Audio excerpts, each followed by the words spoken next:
मेरे प्यारे दर्शकों को आपके सबसे पसंदीदा डिबेट शो देश की बहस में दीपक चौरसिया का नमस्कार। कन्याकुमारी से क्षीर भवानी तक, कोटेश्वर से कामाख्या तक, लक्षद्वीप से लेह तक जो सबसे बड़ा मुद्दा होता है उसमें हम आपकी राय जानकर चुनते हैं देश की बहस का विषय।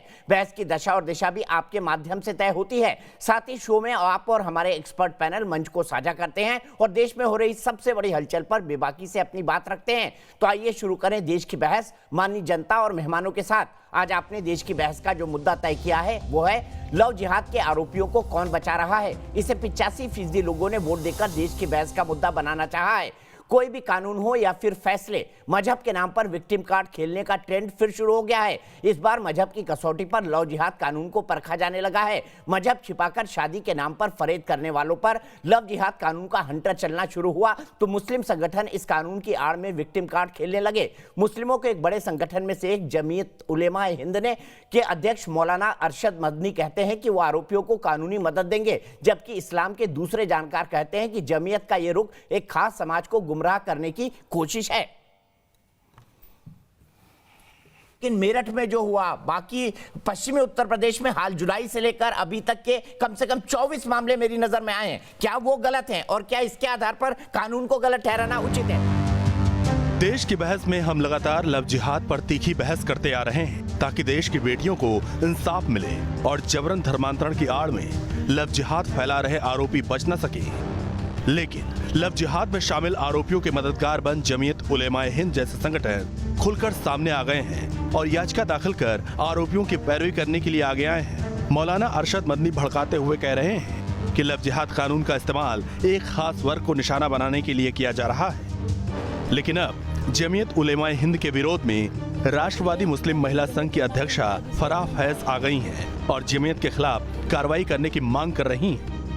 इसका मतलब क्या है कि वो मुसलमानों को गुमराह करने के लिए प्रोवोक कर रहे हैं कि आप इस तरह से करो, हम आपकी बैक पर हैं, आपको परेशान होने की कोई जरूरत नहीं है।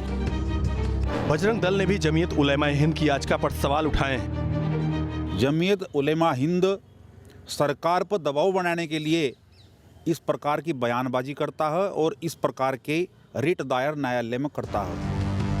हाल ही में मध्य प्रदेश के भोपाल में लव जिहाद का दिल दहला देने वाला मामला सामने आया था, जहां 26 साल की एक बेटी ने फांसी लगाकर आत्महत्या कर ली और सुसाइड नोट में इसका जिम्मेदार आदिल खान नाम के लड़के पर लगाया था। आरोपी के टॉर्चर वाली बात पीड़िता ने अपने घर वालों को भी बताई थी। देश की बहस में ही यूपी के पूर्व डीजीपी विक्रम सिंह भी ऐसे लोगों के बारे में चोर की दाढ़ी में तिनका जैसे कटाक्ष कर चुके हैं। मोहित अग्रवाल आईजी कानपुर ने 14 केसेस जो कि आरोपी थे लव जिहाद के, केवल एक चीज प्रमाणित नहीं हुई कि कोई फंडिंग की बात, लेकिन गिरोह के रूप में सक्रिय होकर के धोखा फरेब जालसाजी करके वर्गला करके दूसरे संप्रदाय की बच्चियों को बुला के विवाह करने का प्रयास किए गए। तो भाई मैं क्यों अपनी दाढ़ी टटोल रहा हूं कि मेरी दाढ़ी में तिनका क्यों है? जो करेगा सो भरेगा, चाहे हिंदू हो, चाहे मुसलमान हो, चाहे सिख हो, चाहे ईसाई हो।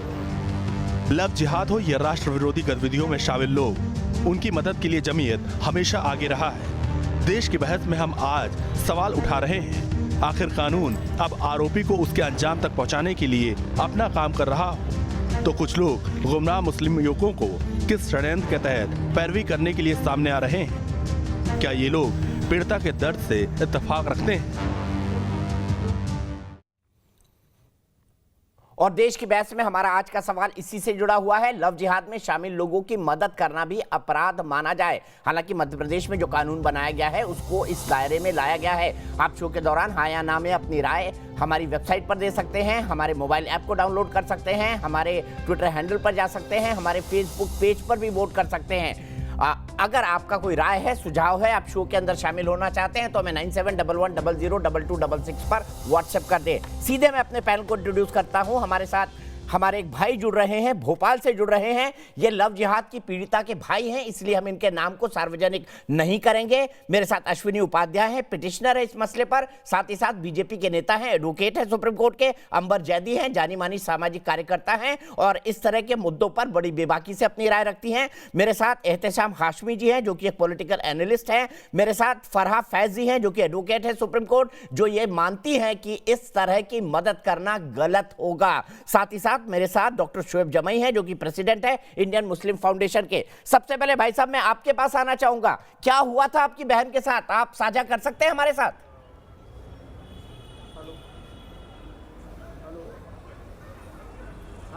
जी हेलो जी बताइए क्या हुआ था आपकी बहन के साथ? हेलो राहुल मुझे बताइए क्या हुआ था आपकी बहन के 8 साथ? जनवरी को मेरी बहन के साथ ये घटना हुई थी। 8 जनवरी को मेरी बहन के साथ ये घटना हुई थी। उसने फांसी लगा के आत्महत्या कर ली थी और उसके पास एक सुसाइड नोट भी मिला था मुझे। बोलते जाइए राहुल अपनी पूरी बात।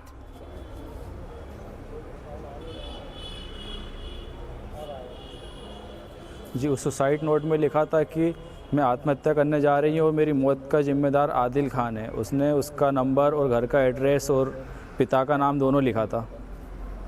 तो आदिल का क्या दबाव था और उस उसे पर? फांसी किस में तरह का लगाने को दबाव था? मजबूर किया गया था।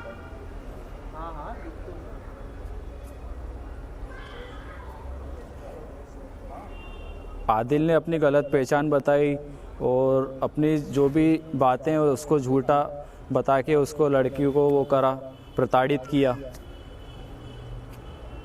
और क्या दबाव डाल रहा था आदिल आपकी बहन पर? क्यों पहले करना उसने पड़ा अपना उसको? गलत सुसाइड पहचान जैसी बताई कोशिश पर मजबूर कि वो होना पड़ा? हिंदू है।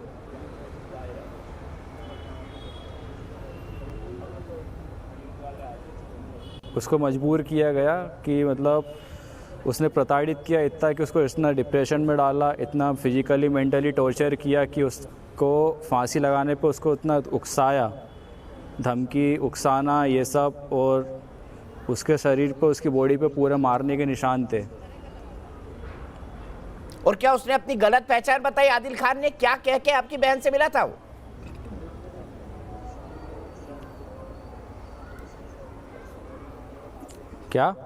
क्या कह के आपकी बहन से मिला था? आपने कहा उसने अपनी गलत पहचान बताई।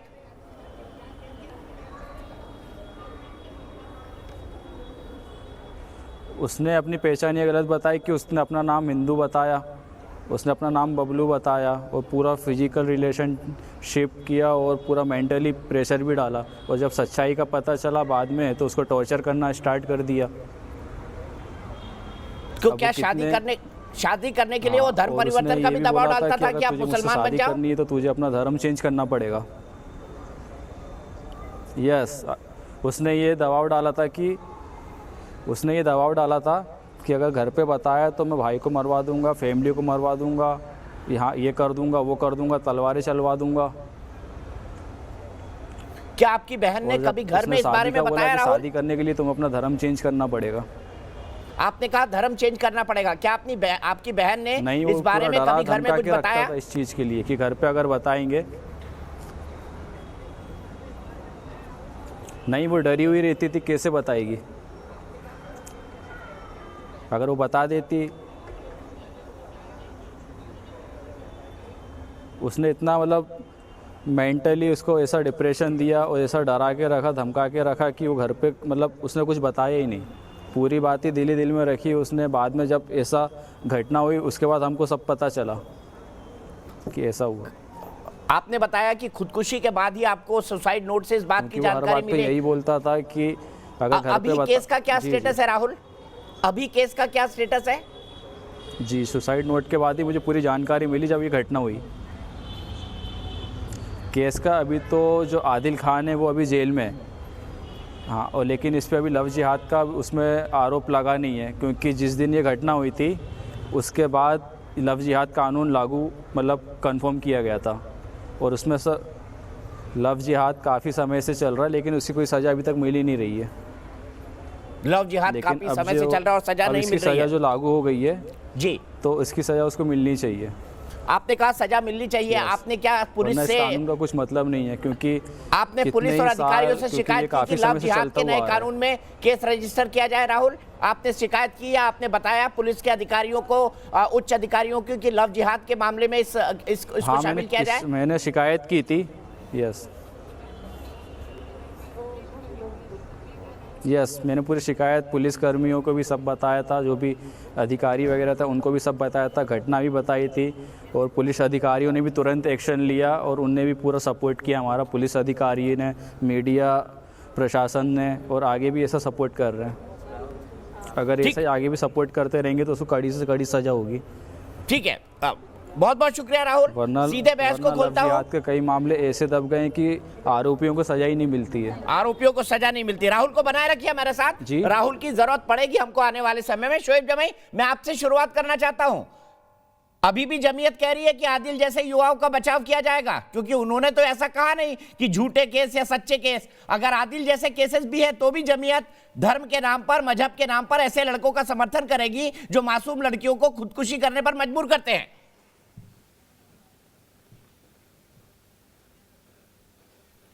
मुझे जमीयत का कोई भी ऐसा स्टेटमेंट नहीं दिखा जिसमें वो कह रहे हैं कि हम आदिल का समर्थन करेंगे। तो आप तो गलत बातें कहना छोड़ दीजिए। नहीं, उन्होंने कहा लव जिहाद से जुड़े हुए जितने केसेस हैं उन्होंने उस पर कोई डिफरेंशिएट तो किया नहीं। उन्होंने कहा हम सबका समर्थन करेंगे जिसको फंसाया जाएगा। आदिल तो यही कहेगा उसको फंसाया गया है। वो कौन सा बोल देगा कि हाँ मेरी चलते पूजा नाम की एक लड़की ने खुदकुशी की है या रश्मि नाम की एक लड़की ने खुदकुशी की। आदिल कौन सा मान लेगा कोर्ट में? देखिए, मेरी राय में हर तरह के पीड़ित की मदद करनी चाहिए। अगर पीड़िता लड़की चाहे वो है इस आतंकवादी केस हो, में, चाहे वो आदिल आतंक यहाँ से से आतंक शामिल का है, पीड़ित तो हो, चाहे उसको तो यूएपीए का आरोप लगाओ, मदद की जाए क्योंकि उसका नाम मुसलमान है। इसीलिए यही कह रहे हैं ना आप जमीयत का, मदद इसलिए की जाए क्योंकि नाम मुसलमान है। देखिए, जमीयत ने जिन मामलों को उठाया है वो बहुत ही लीगल और बहुत ही टेंडर वे में उठाया है। जिस मामले में ओवैस की हम बात कर रहे हैं, जो ओवैस नाम का लड़का 14 दिन के लिए जुडिशियल कस्टडी में भेज दिया गया क्योंकि उनके लड़की के फादर ने इल्ज़ाम लगाया। बाद में पता चला कि लड़की की शादी तो किसी हिंदू लड़के से हो चुकी है और वो भी 2 साल पहले। अब ऐसे केस में क्या ओवैस की मदद नहीं करनी चाहिए? दूसरा मामला आता है कि राशिद मुरादाबाद का केस है जहां पे अपवाद को आप नजीर बना लेते हैं। सुन लीजिए, दिक्कत वहां से शुरू होती है जब जमीयत और आप जैसे लोग मजहब के नाम पर अपवाद को नजीर बना लेते हैं, अपवाद को परंपरा बना लेते हैं और उसी के आधार पर दोषी, अपराधी, आतंकवादियों आप पे भी लागू होता है ढंग से मदद करते हैं। ये बात आप पर भी लागू होती है कि अपवाद को आप नजीर बनाते हैं और एक नैरेटिव सेट करते हैं, एक एजेंडा सेट करते हैं। मैं कहां कह रहा हूं कि आदिल को नहीं हो, आदिल सर, तो हमारे जेल में कहने है। पे लव जिहाद का कानून 3 राज्यों ने बनाया ना, उसके अंदर डालिए, आदिल हम को लोगों सजा की होनी कैंपेन चाहिए। पे ही लव जिहाद का कानून 3 राज्यों ने बनाया। सर, क्या अपवाद के आधार पर बनाया ये कानून? बताइए।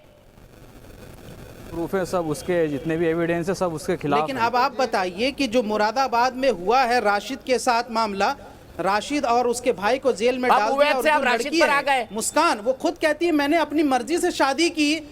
और ये दूसरा मामला है कि अच्छा, मैं अपनी मर्जी से शादी कर चुकी हूँ एक और अपवाद मुझे को यहाँ से दूसरे बजरंग अपवाद के दल आपके के सामने रख गुंडों ने दिया। बजरंग सीधे दल के सीधे गुंडों फराजी को के पास उठाकर चलता हूँ। ले गए। फराजी, जमीयत के स्टैंड से आप सहमत हैं? उसके बाद अश्विनी उपाध्याय जी से, और अब यहाँ पे जो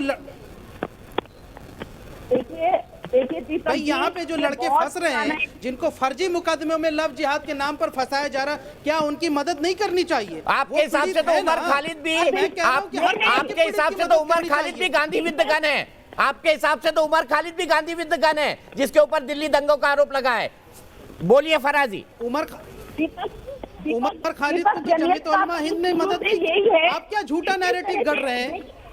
झूठा नैरेटिव क्यों कर रहे हैं? जमीयत उलमा हिंद इनकी मदद क्यों ना करे जिन लड़कों को झूठे मुकदमे में फंसाया गया है? सवाल सिर्फ यही है। आप बताइए। फराजी से शोएब भाई, फराजी से सुन लीजिए, फराजी क्या कह रहे हैं। उसकी मदद होती है तो कोई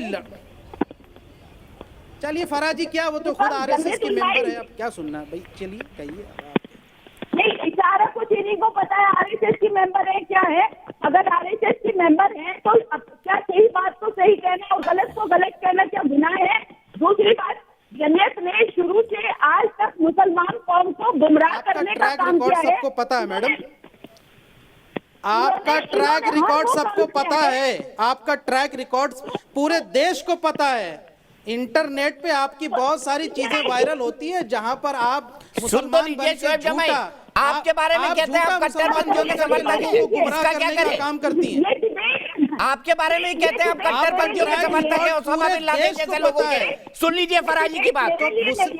तो यहाँ झूठ का ड्रामा मत कीजिए कि मैं मुस्लिम औरत हूं और देखो मैं मुसलमानों के खिलाफ ही बोल रहा हूं। ये आपका ट्रैक रिकॉर्ड सबको पता है, पर्दाफाश हो चुका है। तो आप ना ही बोलिए तो अच्छा है, लेकिन आपको माइक मिला है तो बोल लीजिए, वरना आप किसी भी एंगल से मुसलमान नहीं है, झूठी औरत है अब इसका सर्टिफिकेट भी आरएसएस का अब और कौन बीजेपी का अब इसका चलो यहाँ ईमान पे बैठ मुसल्लम है या नहीं, इसका सर्टिफिकेट भी शोएब जमाई बांटेंगे।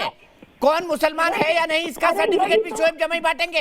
अरे आप बांटेंगे सर्टिफिकेट। आपने क्या छापाखाना छपवा रखा है, आपने छापाखाना छपवा रखा है मुसलमानों को, सच्चे मुसलमानों को सर्टिफिकेट बांटने का। प्रत्यक्ष को प्रमाण की जरूरत क्या है?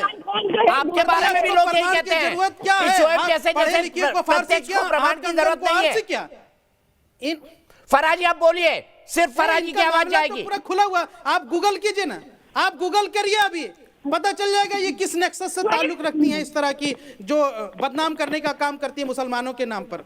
ठीक है फराजी, आप बिल्कुल मत सुनिए इनके, आप अपनी बात कहिए।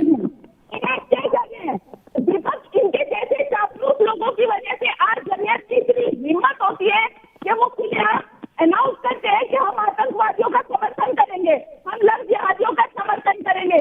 शोएब जमाई जैसे चापलूस लोगों की वजह से आज जमीयत में हिंसा से ऑलरेडी मुस्लिम पसंद लोग वोट नहीं चाहिए, दारुल उलूम जी केसेस में फंसाते हैं, अब मुसलमान लड़कों को पीड़ित, मुसलमान लड़कों को सिर्फ एक ही मजहब है जो पीड़ित है इस देश में और दुनिया में, वो इस्लाम है। यही कह रहे हैं ना शोएब जमाई। अब बात सुन लीजिए वरना आपका ऑडियो कट करूंगा मैं। फराजी कंक्लूड करिए।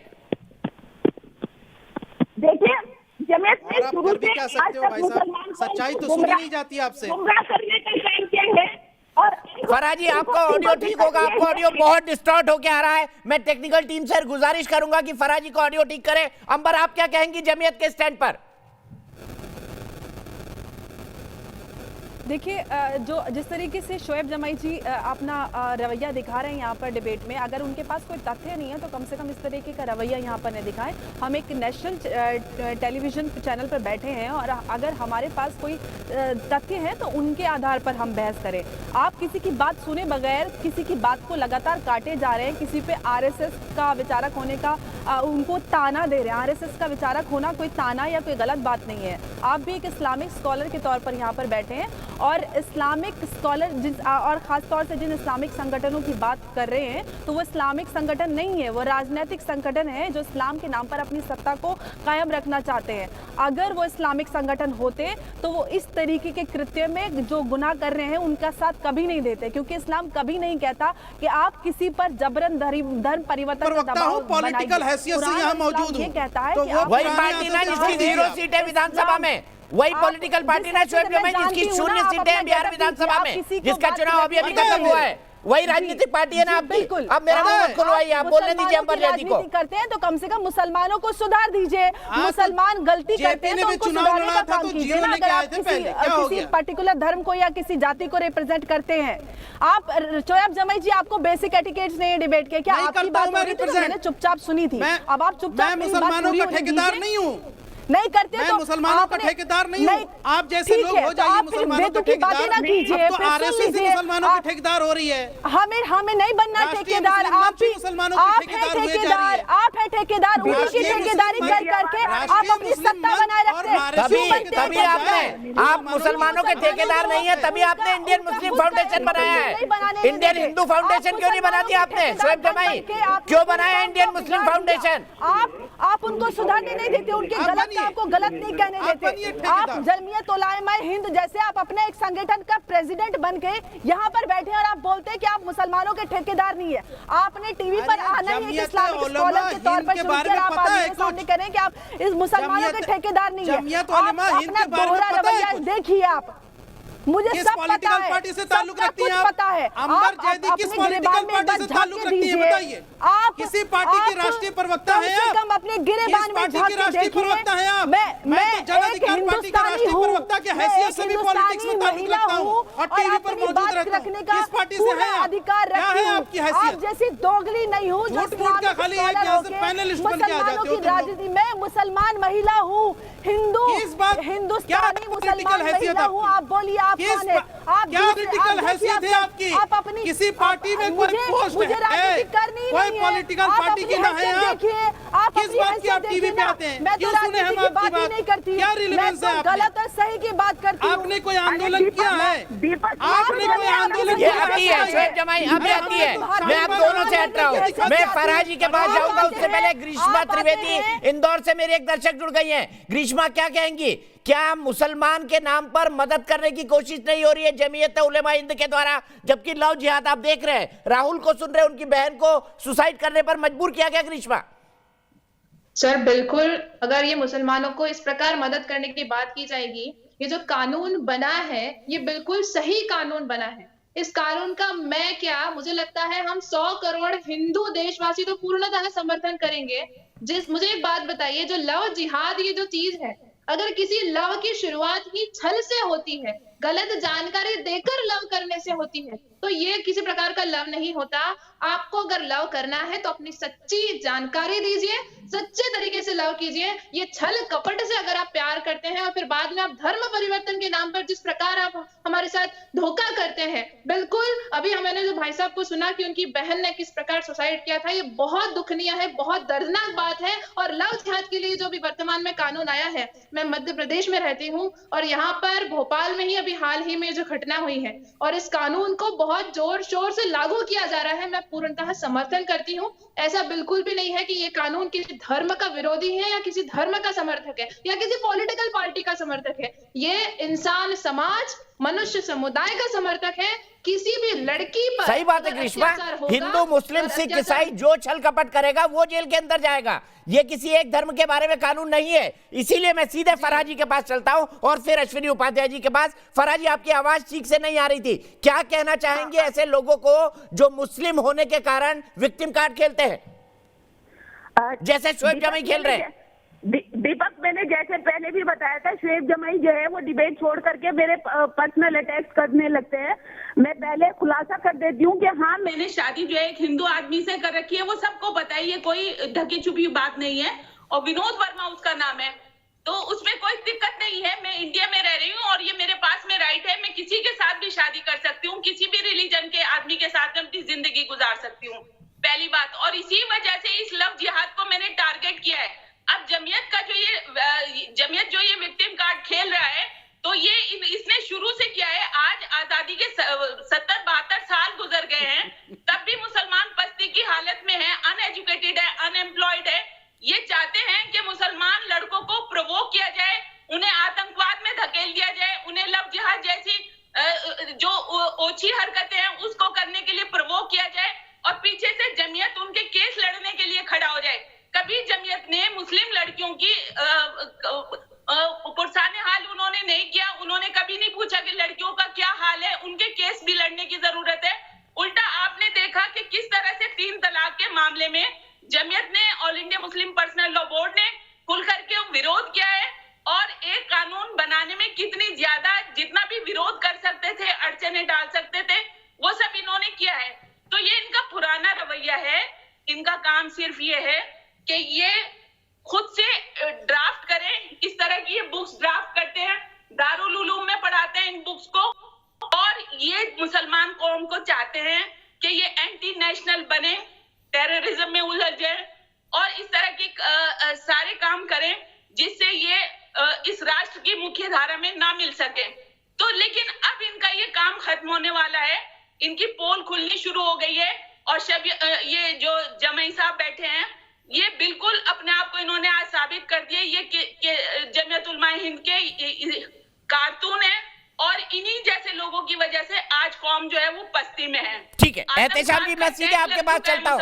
आपने आज तक 3 तलाक की कोई विक्टिम बहन का समर्थन नहीं किया, उसकी कानूनी मदद नहीं की, उसको मुआवजा नहीं दिलवाया, उसके पक्ष में नहीं खड़े हुए, लेकिन लव जिहाद वालों के पक्ष में खड़े हो गए। ये कैसा डबल स्टैंडर्ड है?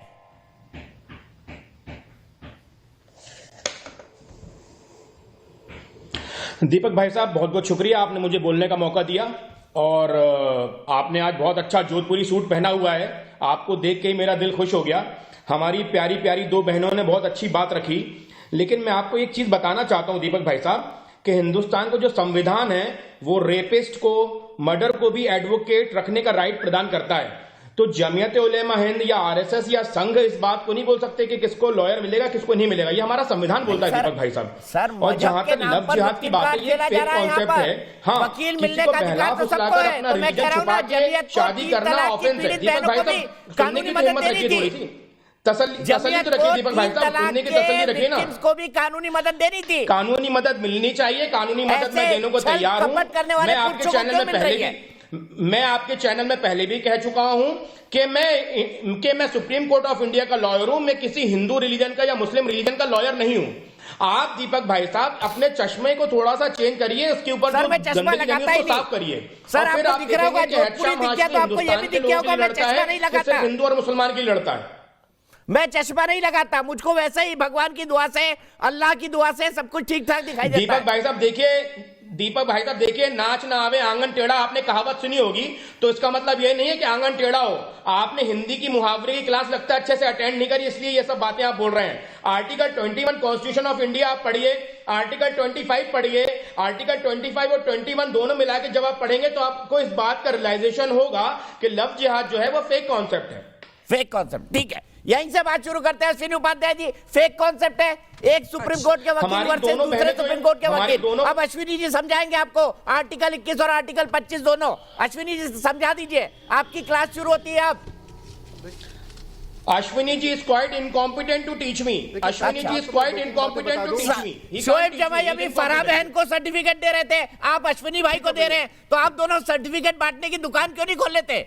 दोनों खोल लीजिए, एहतेशाम भाई और शोएब जमाई दोनों, और अश्विनी भाई और मुझे सर्टिफिकेट दीजिए। अश्विनी भाई बोलिए। आपने सर्टिफिकेट बांटने का मॉल, शॉपिंग मॉल खोला हुआ है ना, कि कौन नेशनलिस्ट है, देखिए कौन दीपक जी, हिंदुस्तानी है, कौन पाकिस्तानी है, आपने तो पूरा शॉपिंग मॉल खोल इस दिया। देश में बांटने की दुकान जैसे आप, अरे सुन लो भैया, ओ भाई साहब सुन लो प्लीज, सुन लीजिए।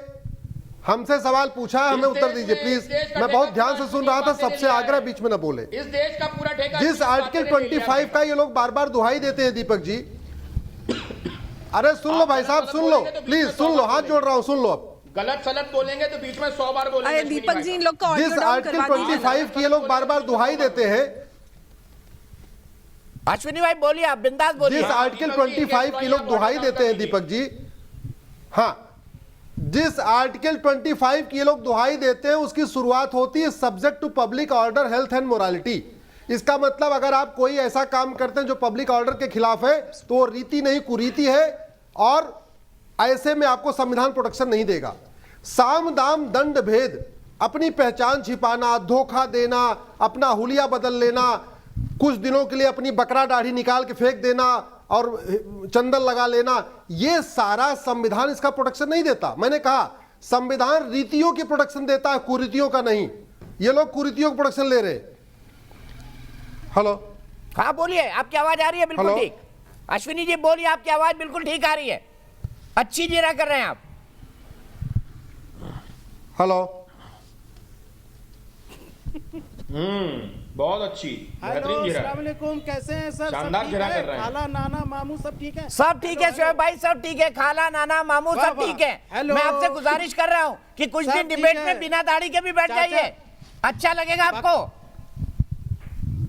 प्रधान मोदी जी कौन सा बकरा दाढ़ी रखे हुए हैं? मोदी जी का बकरा दाढ़ी है या बकरी दाढ़ी है, जरा बताइए। नहीं, मैं तो आपकी बात कर रहा हूँ सर, मैं प्रधानमंत्री की बात करने, प्रधानमंत्री जी की बात नहीं कर रहा हूँ, मैं आपकी बात कर रहा हूँ शोएब जमाई जी। आपने मूंछों के वहां पर उस तरह क्यों फिरवा रखा है? अभी कह रहे थे ना बकरा दाढ़ी निकाल दीजिए। अश्विनी जी कह रहे थे ना कि बकरा दाढ़ी निकाल दीजिए। मोदी जी का बकरा का दाढ़ी है या बकरी का है, बताइए। वो आपकी बात कर रहे थे शोएब जमाई, वो आपकी बात कर रहे थे। देखिए आप क्या तमीज दिखा रहे हैं कि आप देश के प्रधानमंत्री ने इस तरीके की भाषा का इस्तेमाल कर रहे हैं। आपने ठीक है, अंबर जी आइए, अंबर जी ये मुझे ये बताइए, ये ऐसी शोएब जमाई जैसी वेशभूषा रखी जाए तो आदमी क्या सच्चे मुसलमान साबित हो जाता है? वाले पत्रकार हैं आप लोग। दीपक इनसे ये पूछिए कि स्पेशल मैरिज देखिए दीपक जी, सबसे बड़ी प्रॉब्लम ये है कि इन लोगों ने अपने राजनीतिक विरोध के चक्कर में इतना भी तमीज भूल जाते हैं कि देश के प्रधानमंत्री नहीं तो आप भी तो उस तरीके की दाढ़ी रख के आप कोई बहुत बड़े उलेमा या बहुत ऊंचे ओहदे के आप कोई इंसान नहीं बन जाएंगे कि आपको अल्लाह सीधे आपसे बात करने लग जाएंगे। मोदी जी ने आप सिर्फ दिखावा क्यों कर रहे हैं? आप एक बेहतर मुसलमान बनिए, आप बेहतर मुसलमान बनिए, मुसलमानों की रहनुमाई सच्चाई से कीजिए, सच्चाई से कीजिए। जो आपका दायित्व है, जिसके नाम पर आप वोट बटोरते फिरते हैं, जिसके नाम पर आप यहाँ तक पहुंच जाते हैं, अरे वो तो पूरे देश की रहनुमाई कर रहे हैं और जो उनका काम है वो बहुत भली बातें कर रहे हैं। आपको उनसे इतनी प्रॉब्लम है कि आप बेसिक तमीज भूल जाते हैं कि वो आपसे बड़े हैं और आपसे बिल्कुल कर रहे हैं। ये बात तो सब लोग जानते हैं, वो अब उनकी भी कर रहे हैं, लेकिन आप उनको भटकाने का काम करेंगे, राजनीतिक उसमें अपनी घी डालेंगे, रोटियां सेकने का काम करेंगे, जो कि आप कर रहे हैं।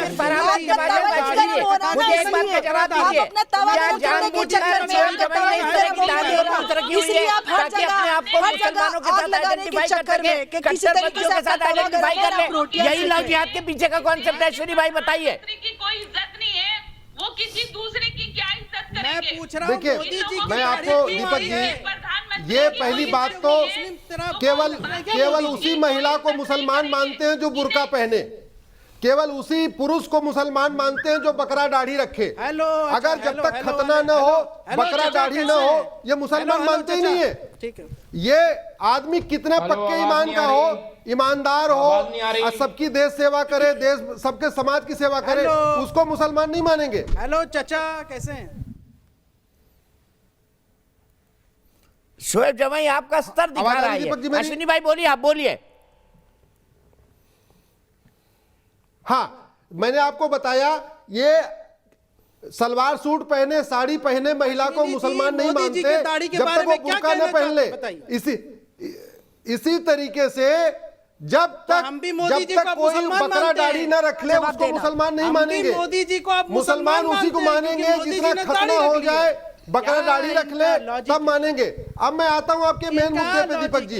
देखिए, ये जो संस्थान है जिसकी आप चर्चा कर रहे हैं, जमीयत उलमा हिंद का, ये खतना का समर्थक, ये हलाला का समर्थक, ये 3 तलाक का समर्थक, ये बहुविवाह का समर्थक, ये चाची मामी से निकाह का समर्थक, ये चचेरी बहन ममेरी बहन से निकाह का समर्थक, ये हलाला का समर्थक, जनसंख्या विस्फोट का समर्थक, गिलानी का समर्थक, अलगाववादियों का समर्थक, कट्टरपंथियों का समर्थक, ये सब समर्थन करता है।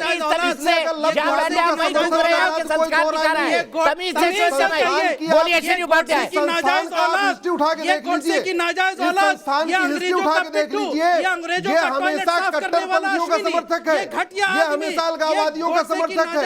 मैंने आपको बताया, ये कभी भी इस तरीके से नहीं करेगा। और ये जो अलगाववादी बैठे हुए, जो आपके चैनल पर मैंने बताया, वजह से ही दुनिया के 58 देश अशांत है। ऐसे लोगों की वजह से दुनिया के 58 देशों में अशांति फैली है। ये घटिया आदमी, ईरान अशांत, इराक अशांत, काबुल अशांत, इस्लामाबाद अशांत, कुंभा अशांत, बांग्लादेश अशांत, दुनिया के 58 देश अशांत है। ऐसे संस्थाओं के चक्कर में ये कंटिन्यू करेंगे। और मैं आपको बता रहा हूं, इसलिए कह रहा हूं, एक राष्ट्रीय कानून जरूरी है। ये समस्या राष्ट्र की है, ये समस्या यूपी एमपी की नहीं, राष्ट्रीय समस्या है। दूसरी बात, अगर ये समस्या पहले से नहीं होती, इंडियन पिनल कोड के 493 में धोखा देके विवाह करने पे 10 साल की सजा का प्रावधान नहीं होती। इसका मतलब आईपीसी 1860 में बनी थी, लॉर्ड मैकाले को भी पता था कि धोखा देके विवाह किया जाता है, लव जिहाद होता है, इसीलिए सेक्शन 493 रखा गया। एक यहाँ पे सुप्रीम कोर्ट के वकील बैठे हैं, जरा सेक्शन 493 को देखिए, वो 493 यही कहता है। उसी 493 को थोड़ा इनलार्ज करने की जरूरत है, उसी 493 को थोड़ा अच्छी तरीके से पढ़ाने की जरूरत है। लेकिन जहां तक ये संस्थान की बात है, मैं फिर से सुन लीजिए, कभी भी ये लोग मानेंगे नहीं, ये विक्टिम कार्ड खेलेंगे, इनकी हमेशा की आदत है। ठीक है, फराजी के पास चलता हूं। अपना कोटा बड़बड़ा कर ही पूरा कर लेते हैं, अपना कोटा शोएब जमाई बड़बड़ा के ही पूरा कर लेते हैं। फराजी बताइए, धोखे से शादी करना आईपीसी के अंदर भी गुनाह है, तो लव जिहाद कानून में ऐसा क्या हो गया कि लोग इसको बोल रहे हैं ये फेक कानून है? मुझे बताइए, लीगली ये खरा उतरता है या नहीं? फराह बहन बताइए। देखिए दीपक भाई, इस देश के प्रधानमंत्री मोदी जी की अगर कोई इज्जत नहीं कर सकता तो आप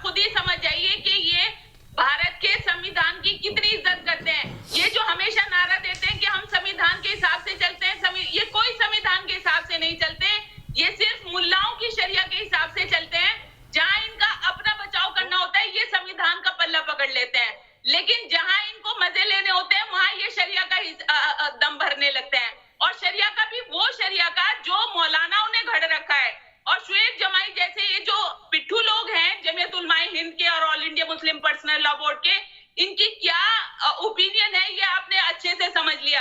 अगर जमीयत उलमाए हिंद को फेवर करना ही था, ये एक्ट जो है किसी अकेले मुस्लिम कौम के लिए नहीं बना, ये एक्ट उन सब लोगों के लिए बना है जो अपनी आइडेंटिटी छुपा करके शादियां करते हैं, चाहे वो लड़का हिंदू है चाहे वो लड़का मुस्लिम है। इस ऑर्डिनेंस में या इस तरह के जो कानून बना है उसमें कहीं ये शब्द यूज नहीं हुआ है कि अगर कोई मुस्लिम लड़का अपनी आइडेंटिटी छुपा करके ये काम करेगा, तो मुस्लिम शब्द तो आया ही नहीं, तो क्यों जमीयत को इतनी बेचैनी हो रही है? ये हर एक के लिए है जो कोई अपनी आइडेंटिटी छुपा करके जवाब देना लड़की को गुमराह करके शादी करेगा। अगर इन्हें इसी तरह से ऑब्जेक्शन करना था तो इन्हें हाई कोर्ट में जाना था कि इस ऑर्डिनेंस में ये कमी है, इनको दूर करना चाहिए। जवाब देना चाहूंगा।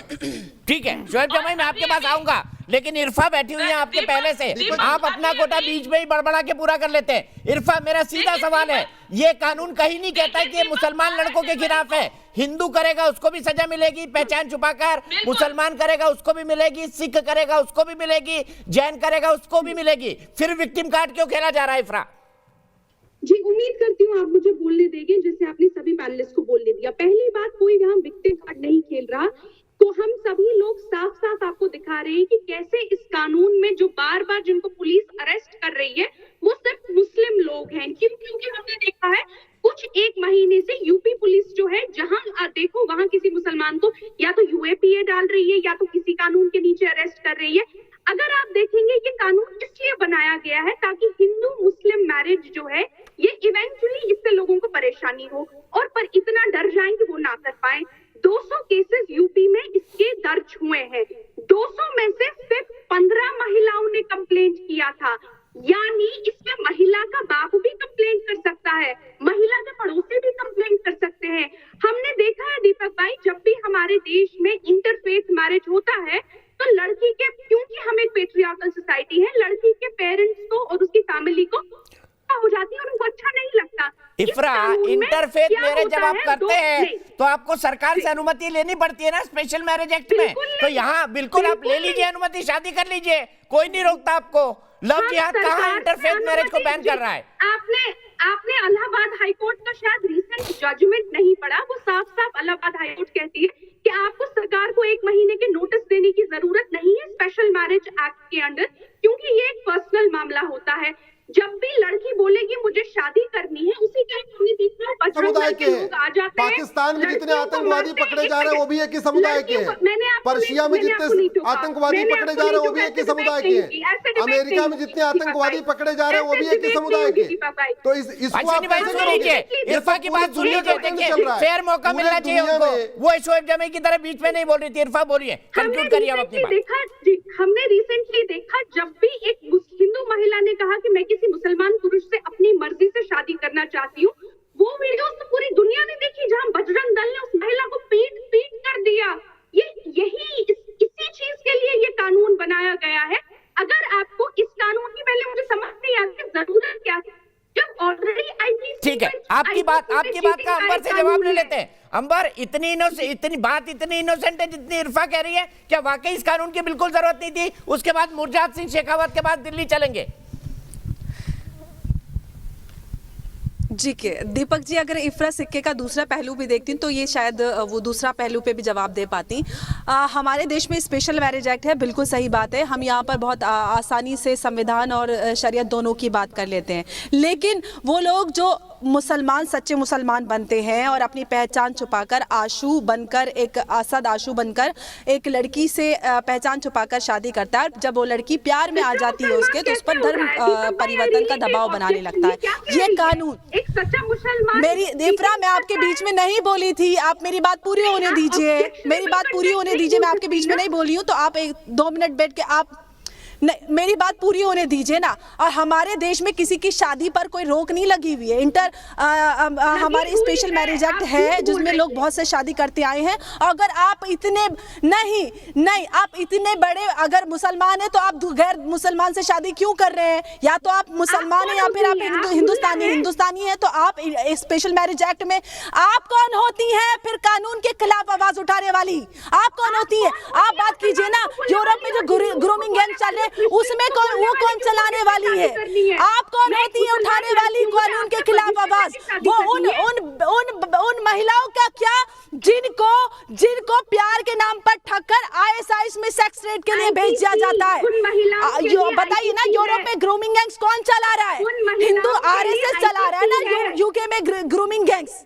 हाँ, और 2009 में केरला में जो सब हुआ था वो भी शायद करवाया होगा। आप ना दोनों पहलुओं को, अगर आप इतनी बड़ी ईमानदार बनती है ना तो फैक्ट पे बात कीजिए। आपको पता है कि पर्दे के पीछे क्या बात होती है। आप लोग दोगले हैं क्योंकि आप परेशानी पे बात नहीं करना चाहते। बस आपको सिर्फ और सिर्फ बेचारा मुसलमान बनकर विक्टिम कार्ड खेलना है। जब आपकी सत्ता पूरी खत्म हो रही है ना, आप मुसलमानों को अनपढ़ बनाकर उनके ऊपर राजनीति नहीं कर पाएंगे ना। जब कानून बन जाएगा, लोगों को सारी चीजें समझ में आ जाएंगी।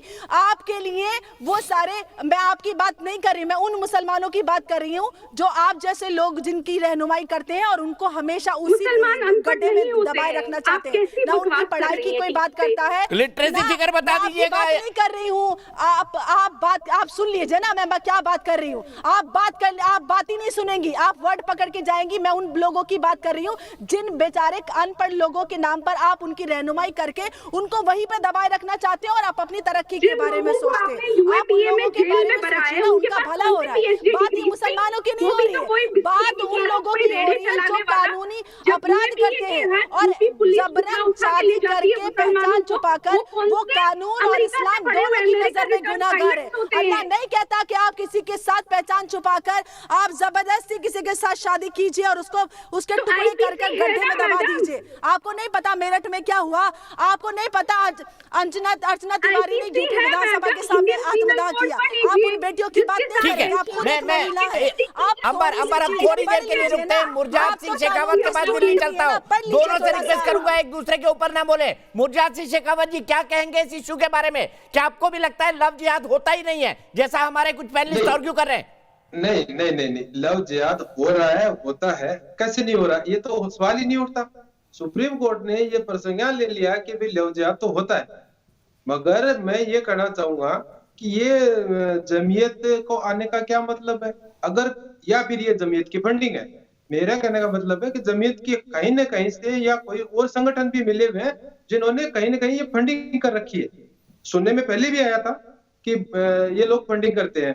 ठीक है, फंडिंग होती है। क्या फंडिंग होती है एहतेशाम आजमी जी? और मैं आपको ऐसे कई किस्से बता सकता हूं जहां आदमी हैंड टू माउथ है, उसके पास शादी से पहले खाने के पैसे नहीं, लव जिहाद में फंसा, उसके पास बड़े से बड़े वकील खड़े हो गए, बड़े से बड़े वकील। कानपुर के 5 केसेस मुझे पता है इससे संबंधित। बताइए एहतेशाम भाई।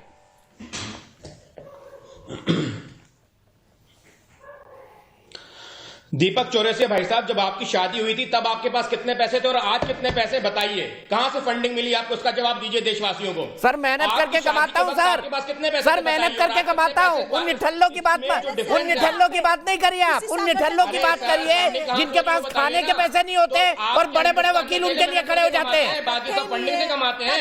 शर्म आनी चाहिए आपको इस तरह से इल्जाम लगाते हुए। आपकी जब शादी हुई थी कितने पैसे थे आपकी जेब में? बताइए। अति की बात कर रहे हैं, मेरी शादी का इससे क्या लेना देना भैया? मेरी शादी का क्या लेना देना?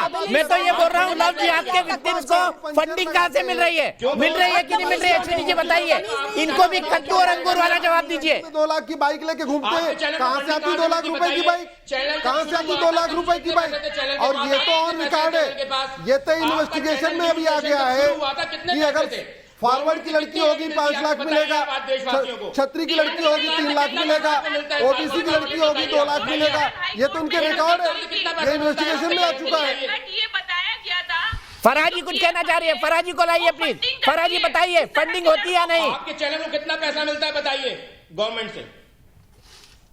1 पैसा नहीं मिलता सर, 1 पैसा नहीं मिलता। हम सब प्राइवेट एडवर्टाइज लाके अपना खर्चा निकालते हैं। आपको पता ही नहीं चैनल कैसे चलता है अभी। हमको पता है लव जिहाद कैसे चलता है। कितना पैसा मिलता है? मैं चैलेंज कर रहा हूं आपको चैनल में कि मैं बता सकता हूं। दीपक 2009 की डीजीपी की रिपोर्ट जो केरल हाई कोर्ट में सबमिट हुई थी, उसमें क्लियर कट बताया गया है कि पीएफआई जो है वो फंडिंग करती है इस तरह के लड़कों को मोबाइल खरीदने के लिए, लड़कियों को रेस्टोरेंट में ले जाने के लिए, उनके खर्चे उठाने के लिए बाकायदा फंडिंग की जाती है। नहीं कर रहा हूँ, पीएफआई को मैं रिप्रेजेंट नहीं कर रहा हूँ, पीएफआई को मैं रिप्रेजेंट नहीं कर रहा तो हूँ। फिर आपका संबंध समर्थन क्यों कर रहे हैं अश्विनी उपाध्याय जी? अभी फरहाद बहन ने कहा फंडिंग होती है, फंडिंग होती है ना लव जिहाद के लोगों की, बताइए, और फिर शोएब जमाई से जवाब लेंगे। के लिए काम करते हैं। देखिए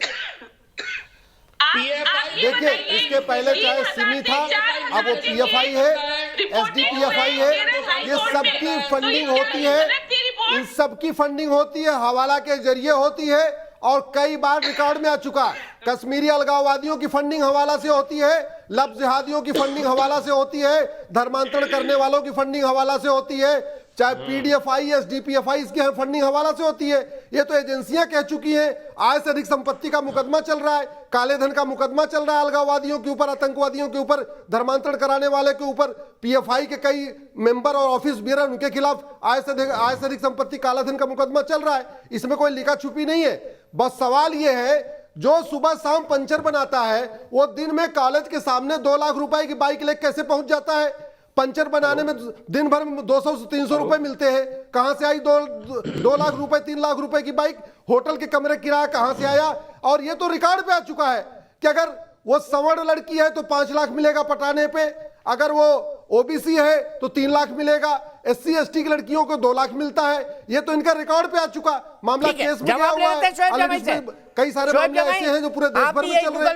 ये कोई नई बात थोड़ी है। लव जिहाद का रेट लिस्ट क्या है? आपने क्या पढ़ा गूगल पे? क्या रेट लिस्ट है लव जिहाद का? नहीं, ये तो मैंने पिछली बार भी बताया था कि भाई अलीगढ़ में, आगरा में हिंदू जागरण मंच ने ऐलान किया कि 2100 मुस्लिम लड़कियों को हिंदू युवा घर लेके आएंगे तो हर एक हिंदू युवा को 2-2 लाख रुपया का इनाम दिया जाएगा। कहां से मनगढ़ंत खबरें पढ़ते हैं शोएब जमाई? कहां की मनगढ़ंत खबरें पढ़ते हैं?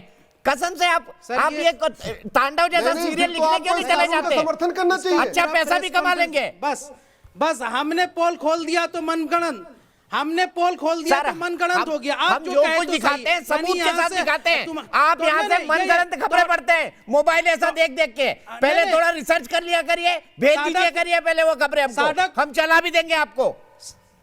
साडा कुत्ता समस्या ये है, थोड़ा कुत्ता टॉमी है। मेरा तो टॉमी है भाई, मेरा तो टॉमी है, क्योंकि मेरे पास सबूत है, मेरे पास सबूत है शोएब जमाई, मेरे पास सबूत है, सबूत है हर चीज का। राहुल को जुड़वाओ गोपाल से, राहुल को जुड़वाओ गोपाल से, फिर से राहुल को जुड़वाओ गोपाल से। ये हमारे पास भी रिपोर्ट है हिंदुस्तान टाइम्स की। हिंदुस्तान टाइम्स ने अखबार ने छापा कि हिंदू जागरण मंच ने आगरा में सुनिए एक मिनट मुस्लिम हाथ कंकन को आरसी क्या और पढ़े लिखे को फारसी क्या? ललिता कुच्चर जी जुड़ गई है जयपुर से। ललिता जी बताइए, लव जिहाद होता है या नहीं होता है? आपका क्या मानना है? सुन लीजिए शोएब जमाई, देश की जनता की आवाज सुनिए। बिल्कुल बिल्कुल बिल्कुल बिल्कुल बिल्कुल इस तरीके की लव जिहाद जो है, इसकी आड़ में आप ये देखिए कि भोली भाली लड़कियों को बहलाया फुसलाया जाता है। और अगर इस तरीके के खिलाफ में कानून बन गया है तो उस कानून को रोकने के लिए क्यों इस तरीके कट्टरपंथी जो है, षड्यंत्रकारी संगठन जिन्हें कहते हैं, जो कट्टरपंथी संगठन है, वो क्यों सामने आते हैं इसके अवरोध में? अगर ये कानून बनाया गया है तो कानून को मद्देनजर रखते अगर पुलिस अपना काम करती है और ये इसको क्यों रोका जाता है? इसका मतलब कोई ना कोई एजेंडा बेस कार्य किया जा रहा है ना। बिल्कुल सही ललिता जी। और ललिता जी की बात दो टूक साबित करती है कि समाज के अंदर भी लोग समझते हैं कि वाकई लव जिहाद क्या है। कुछ लोग आंखों पर पट्टी बांध के क्यों रहना चाहते? यहीं से बात शुरू करेंगे शोएब जमाई के साथ ब्रेक के बाद।